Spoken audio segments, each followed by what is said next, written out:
à tous et bienvenue dans Smart Impact. Je suis ravie de vous retrouver pour votre rendez-vous dédié aux enjeux de la RSE, de la transition écologique des entreprises et à l'économie responsable. À mes côtés, comme tous les jours, Émilie Kovacs, fondatrice et rédactrice en chef du média Ecopo. Bonjour Émilie. Bonjour Eva, bonjour à tous, ravie de vous retrouver pour un nouveau numéro de Smart Impact. Au sommaire aujourd'hui, nous parlerons assurance et impact avec Ulrike De Cohen, directrice communication marque et RSE de AXA.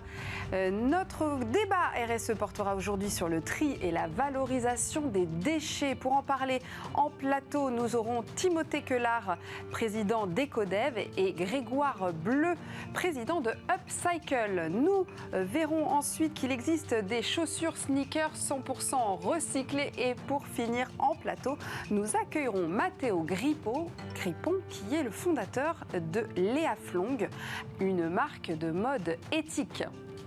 Mais tout de suite, on commence avec les news. 30 milliards d'euros pour la transition écologique, c'est ce qu'a promis hier dans le JDD Bruno Le Maire. Sur les 100 milliards du plan de relance, 30 seront consacrés à la transition écologique au lieu de 20 initialement. 3 secteurs seront prioritaires: la rénovation énergétique, les transports et l'énergie. Le ministre de l'économie prévoit une trajectoire de 30% de baisse des émissions de CO2 sur 10 ans dans l'industrie. Ce plan de relance sera présenté le 24 août en Conseil des ministres. Un nouveau dispositif de prime à la conversion mis en place la semaine prochaine, annonce ce week-end du ministère de la Transition écologique. Il prendra la suite de la prime instaurée dans le cadre du plan de soutien à l'automobile. Elle avait pour but d'aider les constructeurs à écouler leur stock invendu durant le confinement.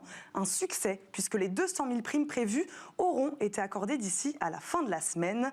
Le nouveau système prévoit une aide de 2 500 à 5 000 euros pour l'achat d'un véhicule électrique ou hybride rechargeable. Et si c'était la fin du plastique? Quelques mois après l'interdiction des assiettes, gobelets jetables et coton-tiges en plastique, une nouvelle génération de produits à usage unique s'est imposée. Les masques, des gants, des blouses et des lingettes. Le problème du recyclage reste donc entier. La start-up Carbiolis a mis au point, en collaboration avec Novozymes, une biotech danoise spécialisée dans la production d'enzymes, une innovation qui rend le plastique 100% compostable en conditions domestiques. En 200 jours, le déchet a disparu à 90%, sans microparticules et sans toxicité, affirme la PDG. Sachets plastiques, emballage de céréales ou recharge de sucre, l'entreprise travaille aujourd'hui à la validation de produits plus rigides, comme par exemple des pots de yaourt. Et c'est maintenant l'heure de notre invité du jour.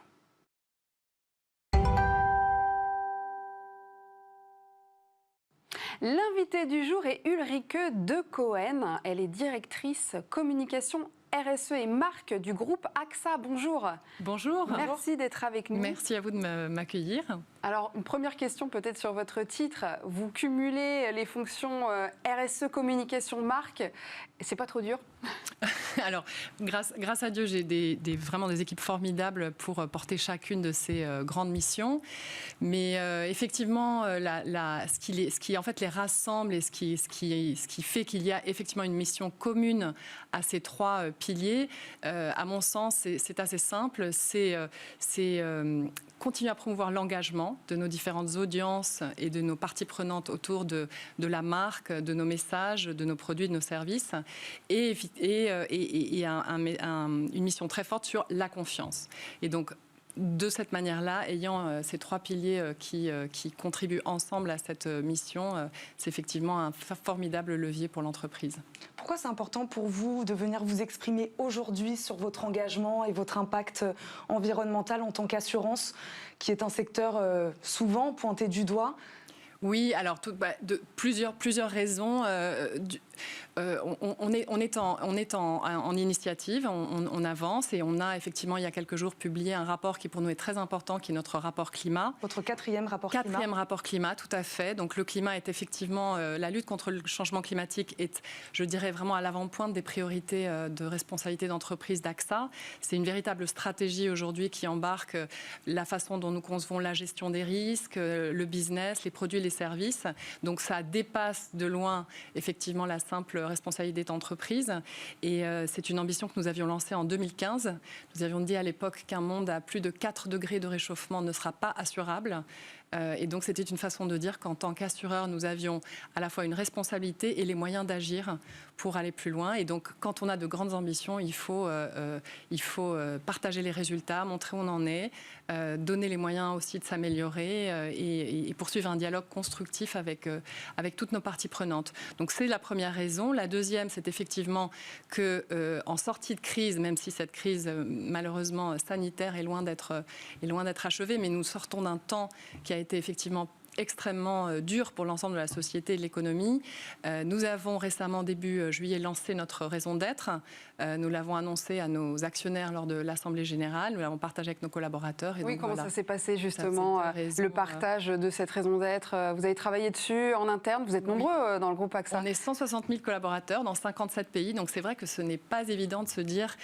Qu'est-ce qui va pouvoir rassembler une telle diversité depuis l'Asie à l'Amérique latine, en France, le berceau du groupe? Comment est-ce qu'on peut fédérer nos collaborateurs après cette crise qui a été une véritable épreuve et qui a aussi mis en évidence la responsabilité que nous avions? Donc nous avions démarré ce travail fort heureusement en 2019, effectivement à travers des ateliers de co-construction, beaucoup d'écoute en fait de ce qui pouvait fédérer et rassembler nos collaborateurs. Et nous avons un petit peu accéléré effectivement le fait de le communiquer, car nous avons vraiment senti que c'était le moment de le faire et donc de révéler cette raison d'être qui est donc agir pour le progrès humain en protégeant ce qui compte. Votre principal levier d'action en tant qu'assureur, c'est l'investissement. Vous avez des objectifs là-dessus en termes d'investissement vert, d'investissement à impact. Est-ce que vous pouvez nous expliquer ce que c'est, les investissements verts? Absolument. Écoutez, je suis très contente d'en parler parce qu'effectivement, je pense que c'est le fait que les assureurs et l'ensemble des grands investisseurs institutionnels ont vraiment entre leurs mains un levier extraordinaire. Vous parliez tout à l'heure du plan de relance, 30 milliards. Voilà, je pense qu'en tant que financeur de l'économie, c'est un rôle qui est parfois un peu méconnu. On pense d'abord à l'assureur, effectivement, protection, sinistre et effectivement plus dans la vie quotidienne, ce qui est évidemment essentiel. Mais pour ces grands enjeux de lutte contre le changement climatique qui sont... en réalité, une véritable révolution industrielle qu'il faut que l'ensemble des acteurs incitent. Effectivement, les investissements, la possibilité de faire un choix actif sur les entreprises que nous déciderons de soutenir, les secteurs que nous allons pousser, et ceux, à contrario, dans lesquels nous ne voulons plus investir car nous pensons qu'ils impliquent des risques trop forts pour l'ensemble de nos sociétés, est effectivement un vecteur essentiel. Alors, les investissements verts, donc nous avons une cible à 24 milliards en 2023. Nous avions démarré à 3, puis 12, puis voilà. Donc, c'est effectivement une classe d'actifs qui s'élargit et qui est formidable parce qu'elle est extrêmement diverse. Donc, vous avez les obligations vertes. Vous avez aussi l'infrastructure, donc tout ce qui est investissement dans l'énergie renouvelable, dans le nettoyage des eaux, voilà, qui sont effectivement des choses très très concrètes, des projets qui ont besoin de fonds aujourd'hui. Vous avez l'immobilier vert, qui est effectivement une classe d'actifs aussi extrêmement importante pour qu'on parle de rénovation, mais ce qui est important, c'est que ce qu'on construit aujourd'hui soit véritablement aux normes. Et nous avons ensuite l'investissement à impact, donc nous avons des fonds à impact, qui sont des fonds thématiques qui disent, voilà, je vais mettre tel montant sur des entreprises qui, au-delà de leur performance financière, nous avons évidemment besoin qu'elles soient performantes, mais qu'elles aient un véritable impact. Quel va être leur impact en protection des ressources naturelles, en soutien aux communautés qui sont vulnérables à la perte de biodiversité, par exemple. Je dis biodiversité parce que c'est le dernier fonds que nous avons lancé. Donc c'est effectivement l'ensemble de ces investissements verts. Nous avons pris l'engagement de le porter à 24 milliards d'euros d'ici à 2023. Où il y a une demande vraiment pressante, plus dans le secteur de l'assurance en termes d'engagement RSE. Vous trouvez que c'est assez fort, plus qu'ailleurs, peut-être dans un autre secteur? Alors, je pense qu'en règle générale, la finance, au sens global du terme, est vraiment maintenant identifiée comme un acteur qui a les moyens d'agir. Alors, il est important de dire que la finance ne peut pas tout. Si l'économie réelle n'engage pas une transition déterminée, nous ne pourrons pas investir. Je prends l'exemple des actifs sous gestion d'AXA, qui sont de 970 milliards d'euros. Ce n'est pas notre argent, je précise, c'est l'argent que nos clients à travers le monde nous confient. Et cet argent, nous voulons en faire vraiment l'investissement le plus vertueux possible.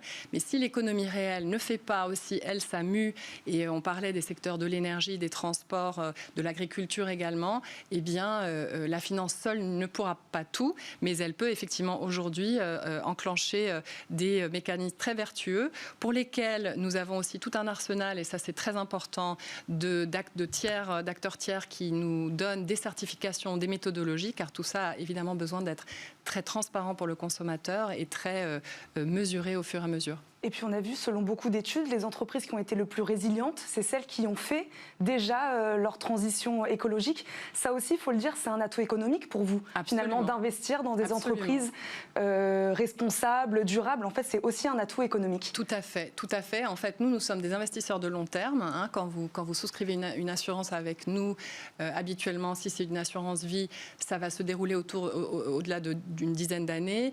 Nous avons besoin d'être là dans le long terme et d'être responsables dans nos investissements. Et être responsable aujourd'hui en termes d'investissement, c'est investir sur des secteurs qui vont s'en sortir. Et ils vont s'en sortir parce qu'ils ont effectivement compris d'abord, les pressions réglementaires vont devenir fortes. On l'a vu, hein, les investissements vont être conditionnés. Les consommateurs changent également d'attitude. Donc, les consommateurs vont aller vers ces secteurs-là. Et plus généralement, si des entreprises, nous le faisons beaucoup en dialogue avec elles, hein, n'entament pas cette transition, elles vont se retrouver en situation de risque.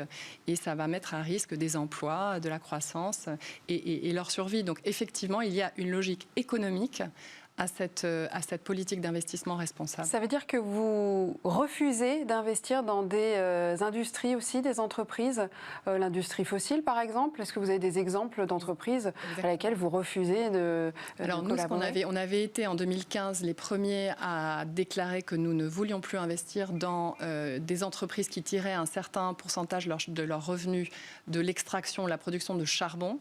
Le charbon nous paraît être aujourd'hui une source d'énergie dont on peut se passer, dont on doit se passer. C'est différent, un peu différent lorsqu'on parle du pétrole et du gaz. Là, il y a encore une transition qui est en cours. Et là, on ne va pas avoir le même discours d'exclusion, mais d'accompagnement. Mais effectivement, le charbon est pour nous, et nous avons récemment annoncé que nous en sortirions à 100% en 2040.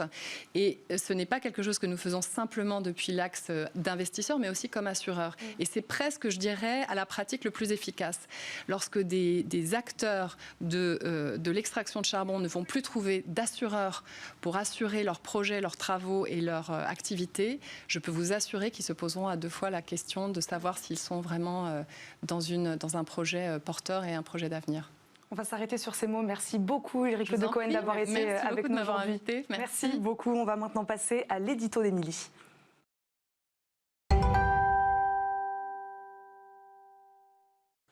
OTH est une marque française de sneakers unisex durables et éco-responsables. Elle s'est associée à Franc-Bourgeois, une marque de produits en cuir recyclé. Objectif, proposer un modèle de sneakers entièrement fabriqué à partir de chutes de cuir issues de gants de jardin, de caoutchouc naturel, de matières synthétiques pigmentées à l'eau et de pneus recyclés. 10 gants de jardin sont nécessaires pour fabriquer une paire de sneakers OTH et en collaboration avec Franc-Bourgeois. Pour le moment, OTH ne propose pas d'alternative végane car les alternatives véganes au cuir traditionnel sont pour le moment constituées en grande majorité, voire en totalité, de dérivés de plastique. La marque travaille toutefois à l'élaboration d'une sneakers végane et éco-responsable dont le matériau principal sera composé à 70% de caoutchouc recyclé, allié à du plastique recyclé des océans. L'intérieur de la basket sera en effet entièrement réalisé à partir de plastique recyclé, tout comme les lacets. OTH ambitionne aussi de proposer une sneakers sans cuir grâce à un textile innovant, le Bananatex, réalisé à partir de fibres de bananier Abassa des Philippines. Ce tissu est hyper résistant, waterproof et biodégradable. Après 2 ans d'élaboration, les premiers prototypes sont en cours de fabrication. Merci beaucoup, Émilie. C'est maintenant l'heure de notre débat responsabilité sociétale et environnementale des entreprises.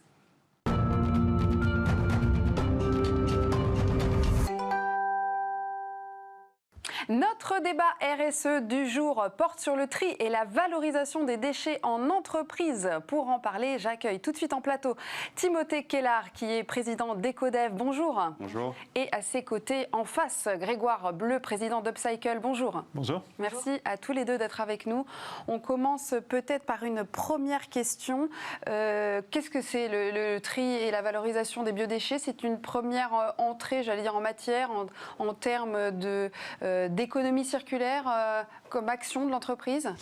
Oui, c'est une bonne première entrée en matière, effectivement, d'autant plus qu'il y a une obligation légale sur le sujet du gaspillage alimentaire, donc on a un réel enjeu. Et si on reprend l'angle environnemental, à peu près un quart de notre empreinte carbone ou empreinte environnementale est liée à l'alimentation. Donc en plus, au-delà de l'obligation légale, c'est un réel enjeu environnemental. La valorisation des biodéchets, c'est quoi? C'est le compost, en fait? C'est la solution à laquelle on pense la première, c'est le compost? Il y a d'autres choses? Alors, il y a plein de choses. La première des choses, c'est déjà de réduire en fait le gaspillage alimentaire, donc de faire du don ou de réutiliser toutes les matières qu'on peut. Et effectivement, ensuite, c'est de valoriser. Donc, ça peut être du compostage, ça peut être de la méthanisation. Il y a plein de solutions. Ça peut être des champignons. Il y a plein de solutions pour valoriser ces biodéchets qui sont une ressource qu'on découvre de plus en plus, qu'on redécouvre, à vrai dire, parce que nos aïeux savaient déjà très bien quoi en faire. Qu'est-ce que vous faites, vous, chez Upcycle, justement? Alors, en ce moment, on développe un projet qui s'appelle le micro-compostage. Donc, en fait, on va trier les biodéchets à la source pour pouvoir les composter sur place. Et du coup, ça va produire du compost local qui va être le point de départ de tout un tas de projets assez formidables. Dans les entreprises, du coup? Directement dans les entreprises.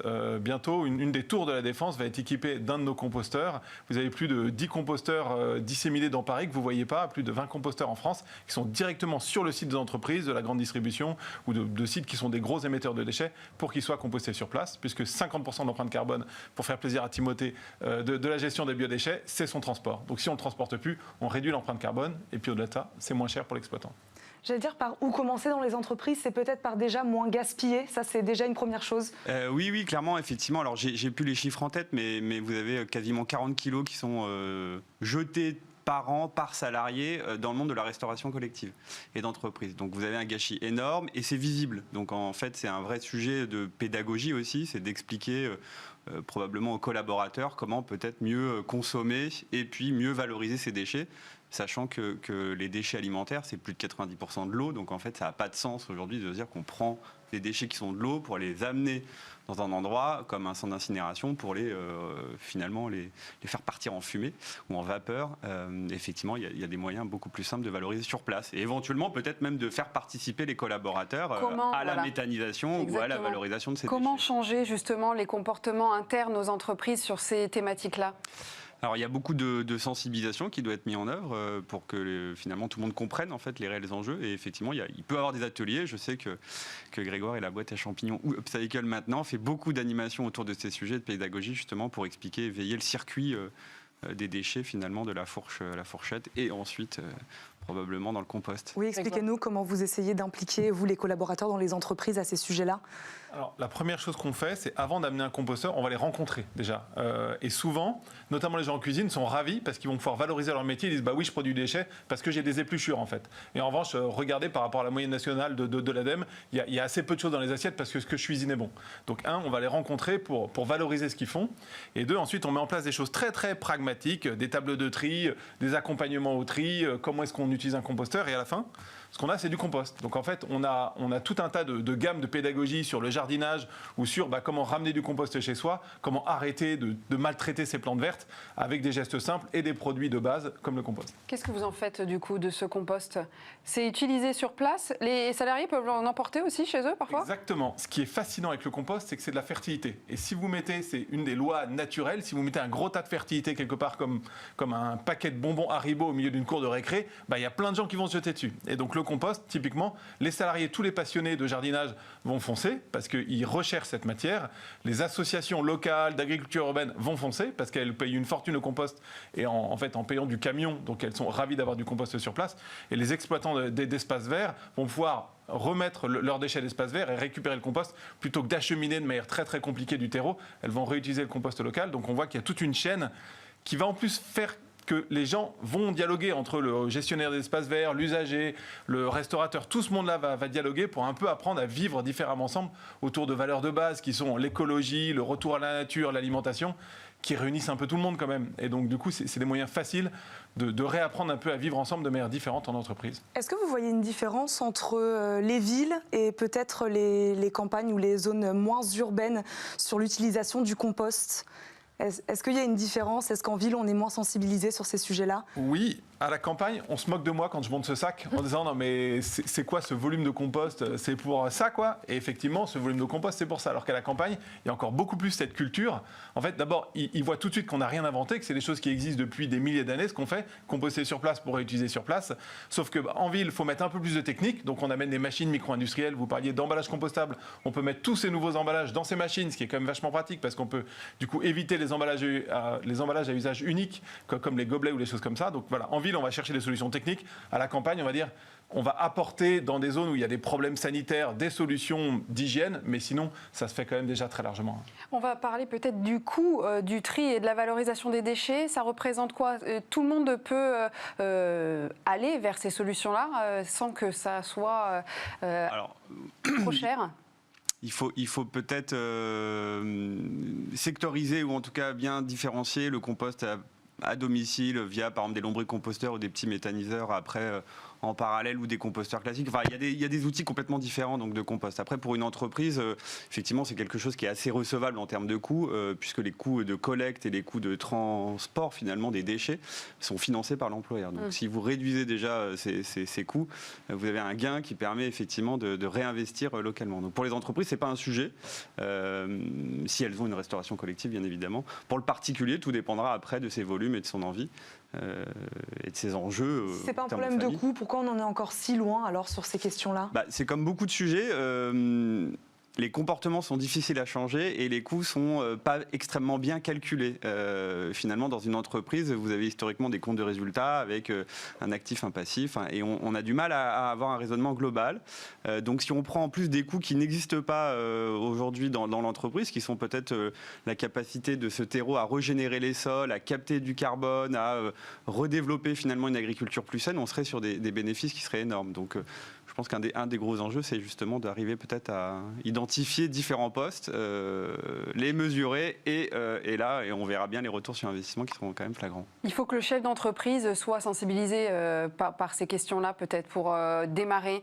Alors, sur ce sujet, je pense que le chef d'entreprise peut avoir un levier, mais finalement moins que dans d'autres thématiques, puisqu'il y a une obligation légale, que les profils liés à la restauration, aux services généraux, aux biens, on va dire de manière générale, donc à l'immobilier, sont quand même des profils qui ont cette capacité finalement là localement à agir sans forcément demander l'autorisation du PDG, puisqu'on est sur quand même des sujets de bon sens, encore une fois avec un contexte réglementaire, du coup voilà, on n'est pas dans la mission impossible ni trop difficile pour la conviction du dirigeant. Un mot là-dessus sur l'implication du chef d'entreprise, c'est lui déjà qui doit montrer l'exemple.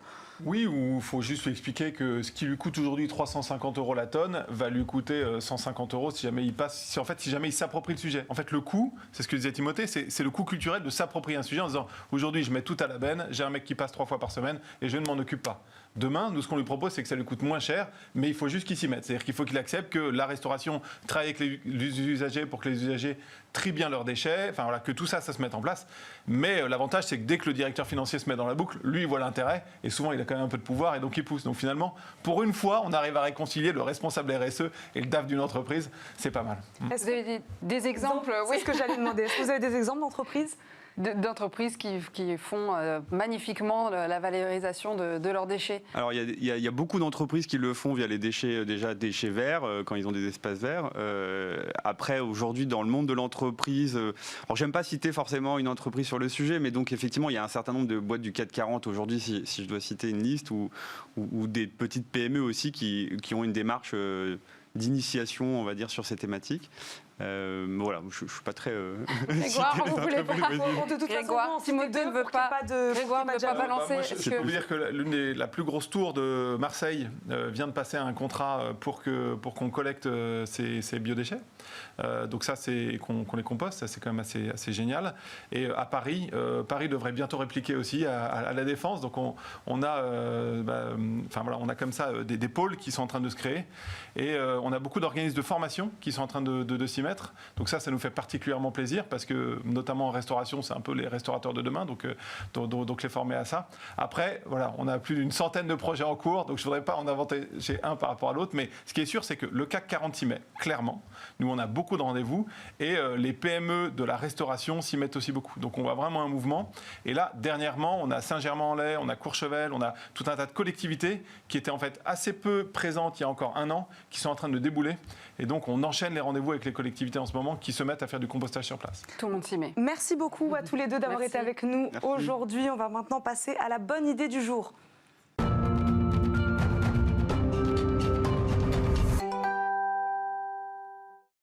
Matteo Grippon, le fondateur de Liflong, est avec nous aujourd'hui. Bonjour. Bonjour. Merci d'être avec nous. Est-ce que vous pouvez nous présenter Liflong ?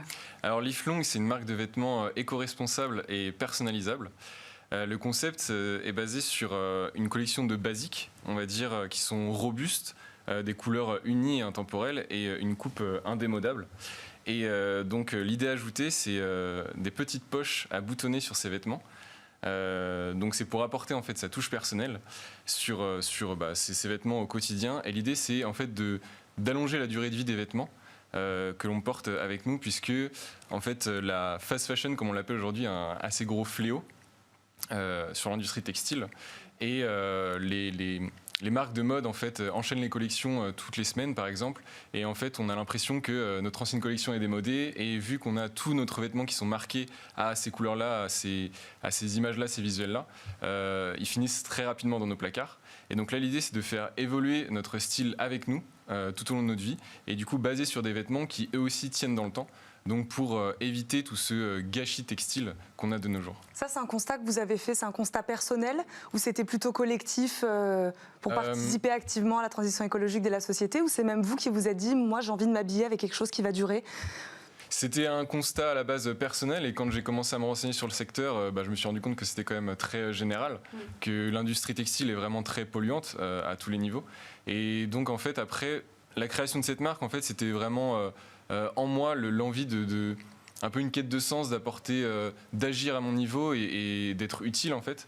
Et au travers de la marque, donc au-delà de vendre des vêtements, des sacs ou des choses comme ça, c'est vraiment sensibiliser à notre manière de consommer et de pouvoir éduquer les gens justement par rapport à toute cette thématique-là. Alors du coup, la marque de fabrique, c'est des petites poches comme ça qu'on peut retirer. Comment ça marche ? Alors il y a juste 3 petits boutons qui sont ajoutés aux vêtements. Donc l'idée, c'est au final, si on veut plus ces vêtements-là, vu qu'il n'y a pas de transformation du vêtement, on peut juste découper les boutons et on se retrouve avec un vrai basique. D'accord. Et donc là, c'était la première collection donc avec des tissus à motifs. Et donc maintenant, l'idée, c'est de récupérer des vieux tote bags, qui est un peu l'outil marketing par excellence que tout le monde a chez lui par dizaines et qu'on n'utilise plus. Ouais. Et donc l'idée, c'est de les récupérer les parties qui ne sont pas marquées, et justement de proposer une personnalisation vraiment unique aux poches, donc d'imprimer des visuels que l'on veut, et pour pouvoir après confectionner les poches et que les gens aient vraiment leur poche unique, qu'ils puissent mettre sur leur sweat, leur t-shirt, leur sac, toutes les choses comme ça.